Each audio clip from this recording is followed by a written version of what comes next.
प्यारे बच्चों, आगे के श्रद्धा मनु काव्य शीर्षक की व्याख्या को देखने के लिए इस वीडियो को आप सब्सक्राइब करिए।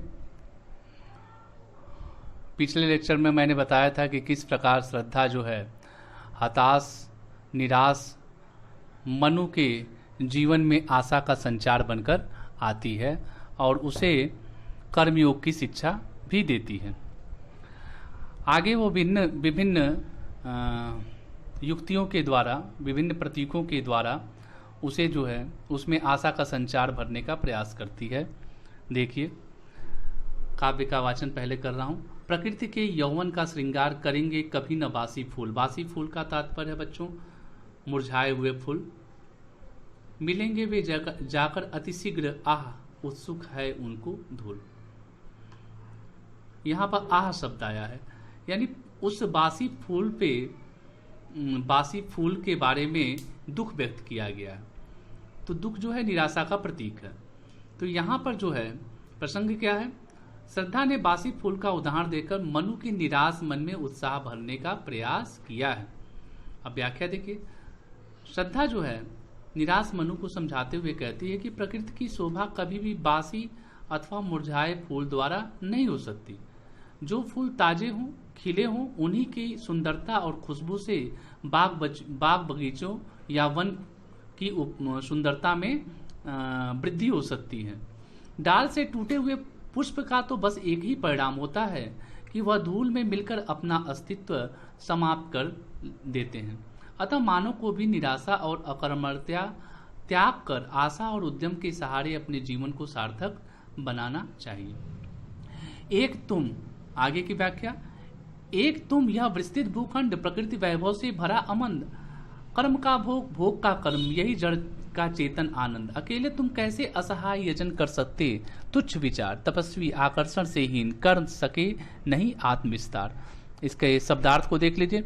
विस्तृत का तात्पर्य विशाल, बड़ा का तात्पर्य भूखंड से है, वैभव का तात्पर्य सौंदर्य संपदा से है, अमंद का मतलब प्रयत्नशील रहना चाहिए, प्रकाशमान की जो तुलना है वो अमन से भी की गई है, और जड़ का मतलब स्थिर अगतिशील धरा, चेतन का तात्पर्य सजीवता से है, असहाय मतलब बेसहारा, यजन यज्ञ के लिए है।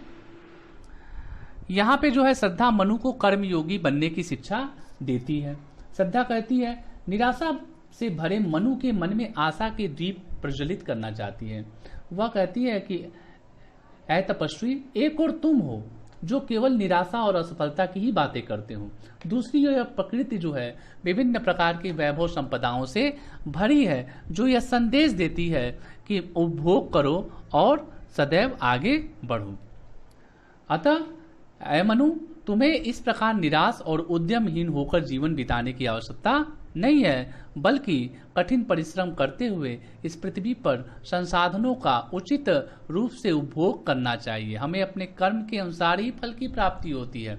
उन्होंने भगवान श्री कृष्ण के कुरुक्षेत्र में जो गीता का उपदेश दिया गया है, कर्मण्येवाधिकारस्ते, उस पे अमल करने का, कि कर्म करते जाओ, फल की इच्छा नहीं करो, निष्काम कर्म की बात की गई है।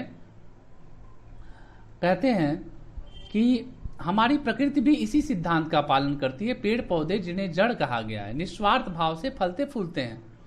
वे नहीं जानते कि उनके जीवन में क्या उपयोग है, लेकिन वह मानव जाति की प्रगति के लिए सदैव जो है कार्य करते हैं। वो अपना पल्लवित रहते हैं, खिलते रहते हैं, बढ़ते रहते हैं।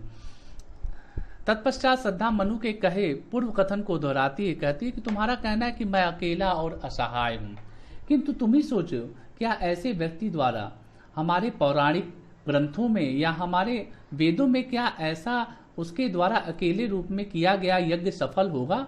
क्योंकि हमारे वेदों में, हमारे पुराणों में तो यह कहा गया है कि सपत्निक यज्ञ करने से ही फल की प्राप्ति होती है। सच तो यह है कि दीनहीन विचारों से आत्म विस्तार करना कदापि संभव नहीं है।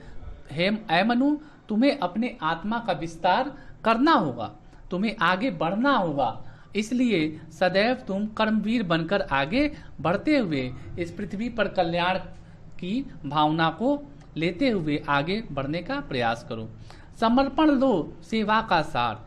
आगे का वाक्य, समर्पण लो सेवा का सार, सजल संस्कृति का यह पतवार, आज से यह जीवन उत्सर्ग अपना जीवन न्यौछावर करना चाहती है।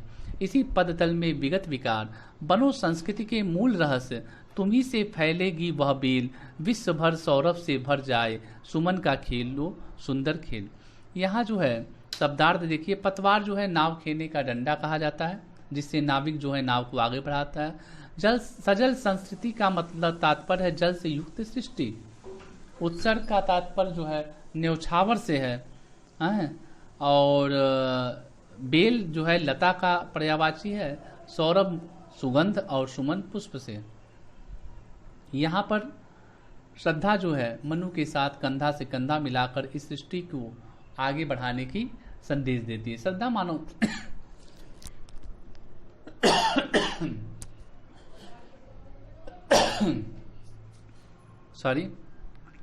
श्रद्धा मानवता की कृतार्थ स्वयं को मनु को सौंप देना चाहती है। वह मनु से कहती है कि मनु, इस सृष्टि के कल्याण के लिए मैं स्वयं को तुम्हारे ऊपर न्यौछावर करती हूँ, तुम्हारी सेवा करना चाहती हूँ, अतः तुम मुझे स्वीकार करो।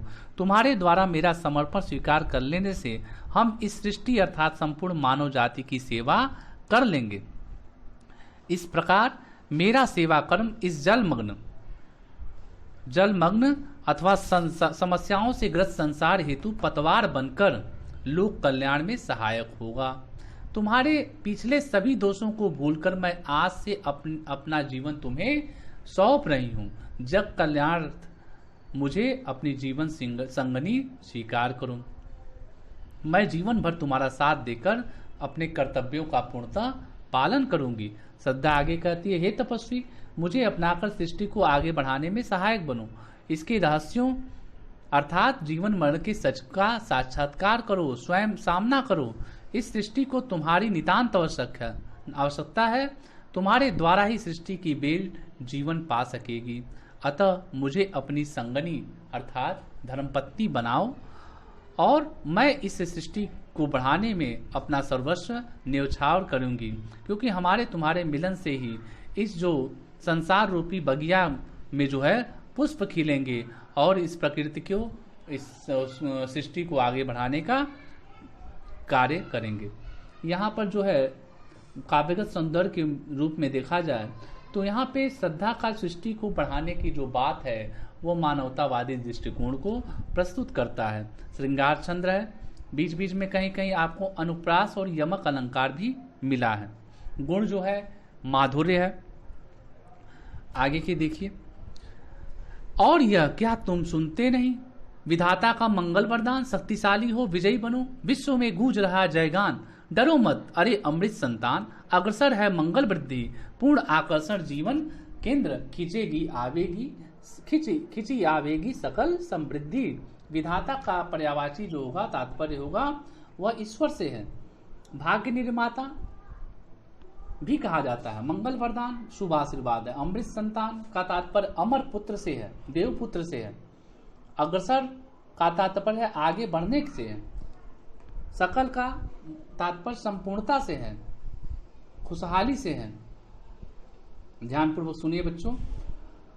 श्रद्धा मनुष्य कहती है कि तुमने इस संसार की रचना करने वाले विधाता का लगता है वरदान के बारे में सुना नहीं है।